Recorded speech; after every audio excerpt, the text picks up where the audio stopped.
Our journey of tragedy to triumph with Brandon began, I think, the first time we noticed perhaps some peculiar behavior when he was 7, 8, or 9, that he seemed to have this very curious linkage between one of his eyes blinking and chewing. And that seemed to be a little bit odd to us, and not sure how that ever really connected itself to his psychotic break, but that was a behavior that troubled us a bit. I think the first time we saw symptoms that we now know a lot more about was when he began to have very curious dreams, dreams that troubled him quite a bit, and that he would come to us with what was obviously the signs of hallucinatory behavior, which we just told him not to worry about and go back to sleep. The other things that we noticed was his reluctance, or let's call it his desire, to be more by himself than to be engaged with kids in the very active social way that many others were. He was so killer bright that we assigned that more or less to the Albert Einstein effect, absent-minded professor effect, because he was talking about even in junior high school that his lifetime ambition was going to be to perfect nuclear fusion for interstellar space travel. Go figure. So he is clearly very, very talented, and the combination of his intellect, we really just thought that he was kind of above trivial things that kids did, and that having more time by himself was part of his own behavior. We felt like we may have, as we now know, these illnesses are genetic mutations that become evidence themselves with environmental factors. Clearly we believe Brandon's environmental factor was this very serious blood loss he had when he was just born. So after his second or third day, he lost a huge amount of blood, and that clearly put a huge stress on his system. The other thing that we think could have been a contributory factor, because he was so bright that all of his teachers encouraged us to have him skip the 7th grade, because he was already doing 8th grade work in the 6th grade. So he went to junior high school at a time when he was, all of his adolescent behaviors were pronounced, and skipped a grade. So he went from being sort of about average size and but still one of the younger people in the class, to being one of the smallest people with his peers, and clearly the most intelligent. And so that didn't set him up well for being endeared to bigger guys who were kind of embarrassed by how bright Brandon was. So I'm sure he suffered quite a bit of not only social, but maybe even some physical abuse in that process. And that just sort of exacerbated those behaviors. But he went on to high school, excelled at everything, National Merit Scholar, with that then led up to the ultimate psychotic break that he had between his first and second year at Dartmouth College.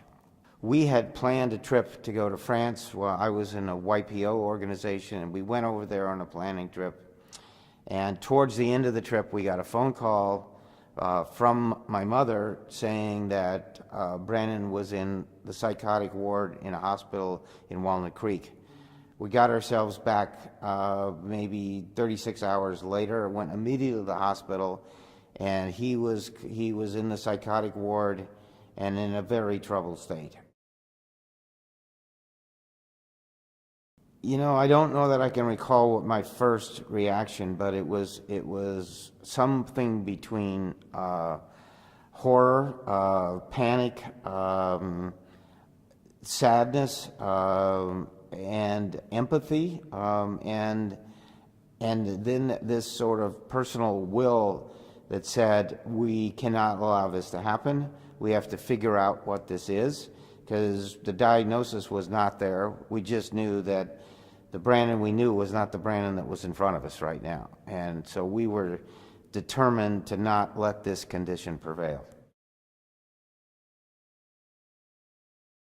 So if you go back 25 plus years ago, which is the time frame we're talking about, the knowledge of brain disorders, brain disease, and schizophrenia in particular was virtually non-existent, or let's call it pure rudimentary. We certainly would have heard the terms, but we never associated that term with anything we had to ever worry about, because as far as we knew, there was no one in my family that had that illness. And while Sherry's mother had suffered from what we now understand to be bipolar illness, the thought of genetic hereditability and the understanding of environmental factors being triggers was just way beyond anything we knew at that time.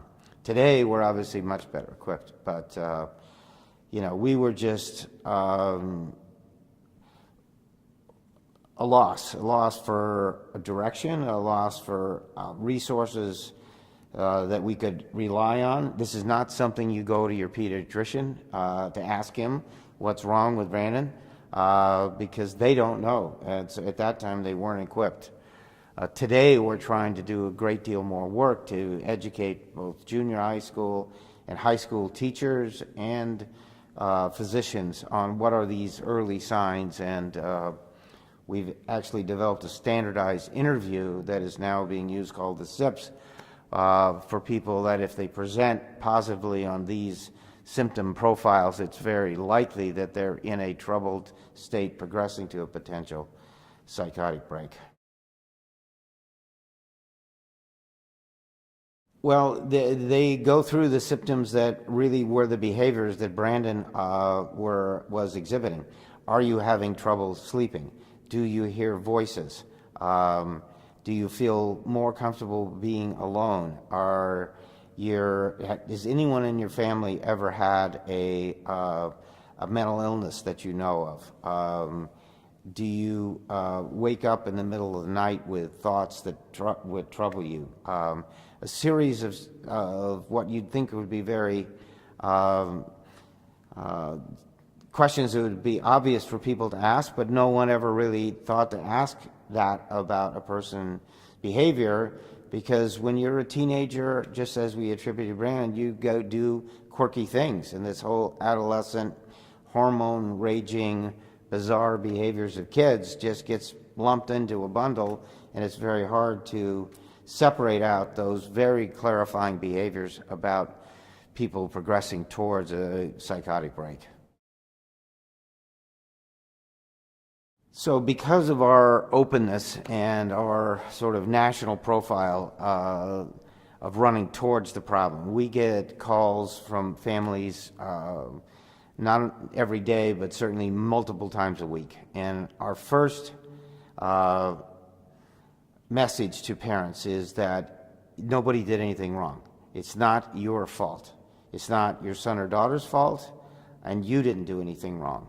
The second message that we tell them is that this is going to be a very long journey, but the outcome is going to be fine. He or she will get better, but it's going to be a long journey. There is no silver bullet. You can't just take a pill and it's going to be over. The third thing that we tell them is that it's going to take every ounce of love that you have, because you, the parents, are the person that your son or daughter is going to reach out to and be the angriest with, because they don't want this illness either. And you are the one who has brought them into this world. You're the one who they love and trust the most, and they don't want to be where they are right now, and they're going to be angry with you. So you've got to overcome that and not be angry with them. And remember that your unconditional love, even if it's unrecognized by them at the moment, is embedded in their behavior and in their memory. There are many times that Brandon has now told us that when we traveled for hours to go see him, and he sort of dismissed us because he couldn't deal with us right now, and we said, that's fine. We understand you're having difficulty. We'll hang around for 4 or 5 hours, and if you can't see us, that's fine, but we're here for you and we're never going away. So it's that combination of no blame, understanding that it's environmental triggers of genetic mutations, and that unconditional love and the compliance with medications is going to ultimately lead to a recovery, and your son or daughter can not only be okay, but they can be great again. And so we put that hope in people's minds, and then we make ourselves available to say, call us, because it's very hard to go through this alone. I guess the final thing we say to parents is you have to take care of each other, because if you don't, you can't take care of your son or daughter. You need to get help yourself if you have to, because the family's got to be an integral unit here in making this recovery possible. So the very first instinct that you have is that, okay, so what happened? What did we do wrong? The incident that I mentioned previously about skipping the 7th grade for him. Clearly we said, damn, that was a mistake on our part. Look what's happened to Brandon as a result of our behavior, something that we could have controlled. The failure on our part to see this coming. Why didn't we know more about this illness? Sherry and I have a very strong relationship, so I think while we might have had that temptation to blame one of us for that, and Sherry will always say that when she went to school, these illnesses were only caused by one thing, which that was a bad mother. And I had to help her understand that wasn't anywhere close to being true, and she couldn't have been a better mother, and that we only could get better for Brandon if we didn't get sick ourselves. Fortunately, we had, as a part of our method of recovery, we found a friend who was a psychiatrist at the University of California at Berkeley, and Danny helped us understand all that very early on, got us on the right path, and helped us find one of probably the best diagnostic psychiatrists in the country, who we got Brandon to, and after a full day of diagnostic work was able to tell us what the problem was. And as bizarre as this sounds, hearing that he had schizophrenia was actually hopeful to us, because we are very problem-solving oriented, and all right, now we knew what the problem was, now we could go about getting the right doctors, the right medication, and the right treatment plan, because we were determined he was going to get well. So I committed to Brandon that I was going to be there for him every day, and we would do things together, and that would include going on a run, it could include going to a movie, it included anything and everything I could do to keep him from lapsing into the depths that he would often get himself into, because the real danger here is that people come to the decision, unfortunately, that if the rest of my life is going to be like this, it's not worth living. And the suicide rate for people with serious mental illness is just tragic. It's probably our nation's biggest tragedy, because today 100 people will take their lives for this reason. Today 50 people will be murdered, and you'll hear about every one of them. Today 40 people will die in a car accident. You'll hear about every one of them. The 100 people that lost their lives to their mental illness, you will not hear about any of them. And oh, by the way, there were 2,000 other people today who tried and weren't successful. And tomorrow it's going to be the same thing, and every day thereafter. So this is really a national emergency that we need as a nation to do more about. But back to Brandon's condition, I would find him oftentimes totally despondent, not wanting to do anything, just wanting to stay in his room or sleep. And I said, that's not an option. We're going to do something. Let's get up. Let's go somewhere. Let's do something. Let's go get a yogurt.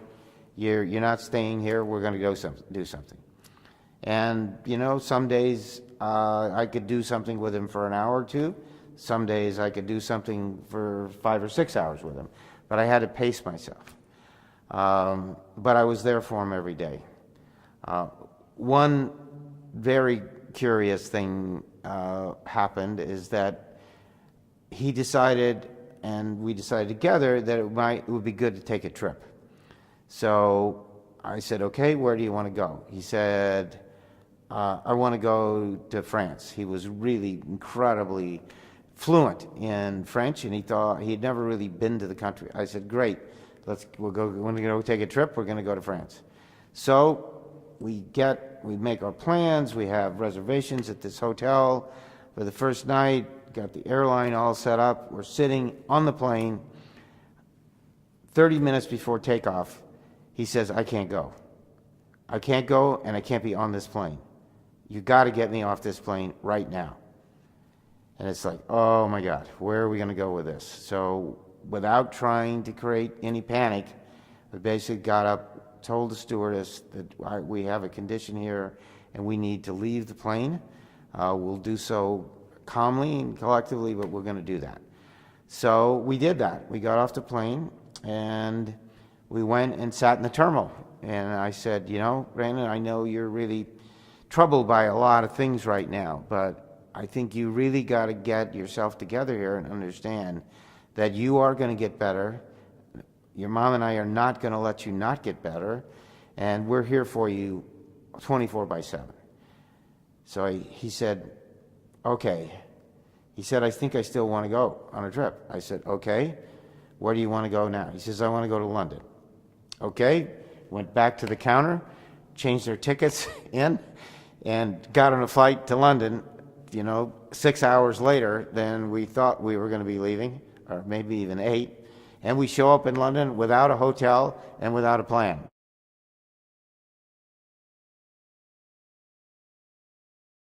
He is so, while he was tormented by the fact that, as he described it to me, he thought he had lost the left half of his brain and he didn't want somebody else to put it back. I think he ultimately came to the realization that because of our unconditional love and because of his optimistic belief in the future and his just, I think, desire to learn, contribute, and be part of this wonderful world we're in, he was not going to give up. So he got better. His attitude got better. He, for a longest time, however, would never say that he had schizophrenia. He was always trying to find another reason because he didn't want that to be it. He would go to doctors to be treated for TMJ. He would go to doctors, chiropractors, because he thought he had a spinal misalignment problem. He would take large quantities of aspirin because he thought he was just having headaches. So he didn't want to be the guy with schizophrenia. He didn't want that to be his diagnosis at all. But it took a long time when he finally got to the point where he was able to say, I have schizophrenia. It was easier for him to say, and this is something we offer to parents, that he has a thought disorder, because that's a much less scary word than to say he has schizophrenia.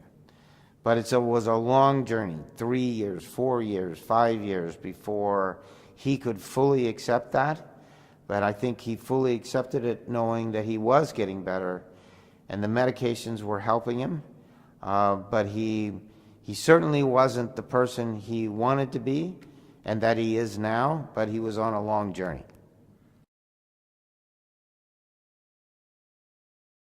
Well, the hardest thing for patients and parents with a brain disorder is that unlike cancer or unlike diabetes, there's no, at least at that time, there was no physiological evidence. The pathology of these illnesses has only become recently understood.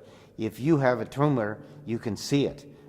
If you have diabetes, it shows up in your blood. If you have a broken arm, it's on an x-ray. But when you have a thought disorder, how do you figure that out? What do you point to? There was no way to give yourself bona fide proof that this was a physical disorder and not some character disorder. We always say to people, this is chemicals, not character. But for parents, it's a hard thing to do because they want it to be something that's easy to fix, like these other illnesses, or treatments that are proven like these other illnesses, and it isn't there. Recently, we've now discovered through sequencing 70,000 people with schizophrenia, the 108 genes that are somehow involved in this illness, the mutations to those. So we can screen somebody for $50 to see whether you have mutations on these 108 illnesses. Through the power of the imaging technology we have today, we can look at your brain in a stressful situation and compare it to a person that's healthy, and there's dramatic differences in how the thermal map of your brain lights up when you're sick versus when you're healthy. Again, now real pathology, real physical evidence that's happening. And we've just recently been able to light up all of the circuits in your brain externally through new techniques. And we're just now understanding what circuits look like with people that are sick versus circuits that look like with people that are healthy. So we're accumulating now real pathology, real evidence that can point to specific conditions and can point to the proper treatments that are before you. But 25 years ago, forget it, you had nothing. 10 years ago, nothing. Even 5 years ago. And today, we still struggle with the understanding that this is a brain disease, not a disease of character.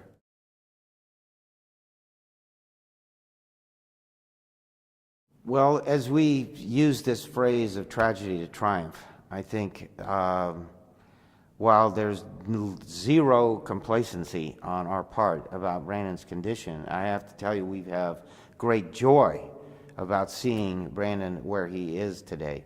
When he was at his darkest depth, I said to him, and I was at that time about 45 years old, I said, Brandon, I'm still young, but I have had wonderful things in my life. I'm happily married. I have wonderful children. And if I could take your illness, I would do it right now because I want you to have all the things that I have enjoyed in my life. And where you are right now, it doesn't look like that's going to happen. Fortunately, that journey has resulted in him having all those things. He is happily married. He leads an incredibly successful life. He has national recognition. He's very proud about what he does, and rightfully so. So, for me personally, to watch that transition for him and feel like by dedicating ourselves to getting him not just well, but great again, we got him to that point in time. So what better joy is there as a parent than healing or be involved in the healing and treatment of your child? I think that our family's commitment to running towards the problem instead of running away from the problem has also been the source of great joy, to see how we've been able to touch the lives of many people and give them hope that there is going to be cures in their lifetimes for these illnesses. But we have to work together to do it and to see the power of that collective emotion, thinking, and involvement, and watch people feel that joy of being involved and feeling like they're doing something that's going to make a difference for their loved one.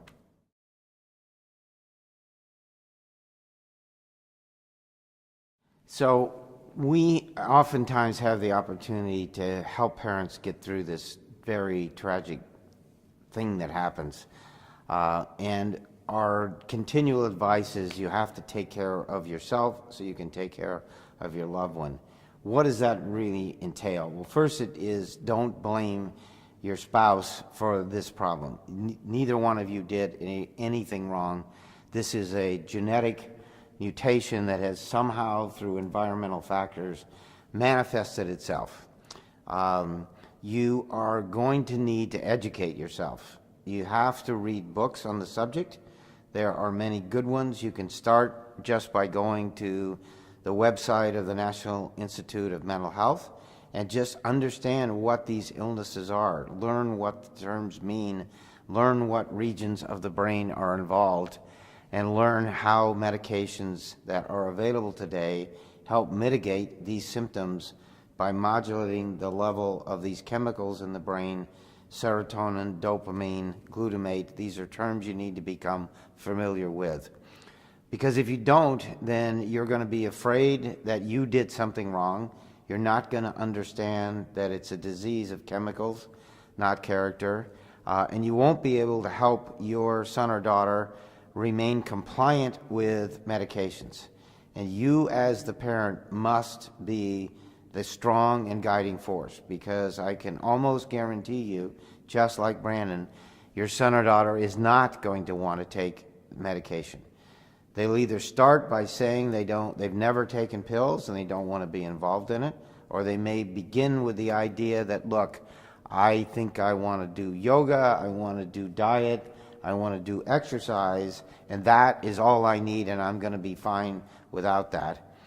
Or they may be on a course of medication and get to the point where they feel good enough and they don't like the fact that they have a flat social effect, and they may have gained weight with these medications, and they're going to have all kinds of reasons why they're going to tell you that they don't want to take these medications.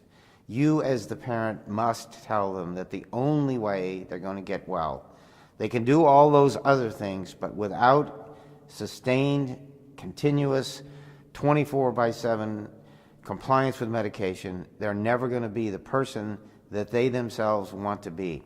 And you, as the parent, even if they're of age where you can't tell them what to do, you can strongly influence them on what to do and say to them that their job is to get well and to get better. You've got to take these medications, and don't ever give up on that or give them any slack.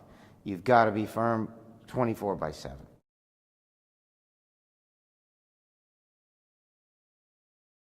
And I guess I would also say that, just because you aren't an expert on mental health, brain health, and these diseases, it doesn't mean as a parent it's not your responsibility to ensure compliance with medications. Doctors know what they're doing when they prescribe these medications. They're not perfect now. They only do mitigate symptoms. They don't cure.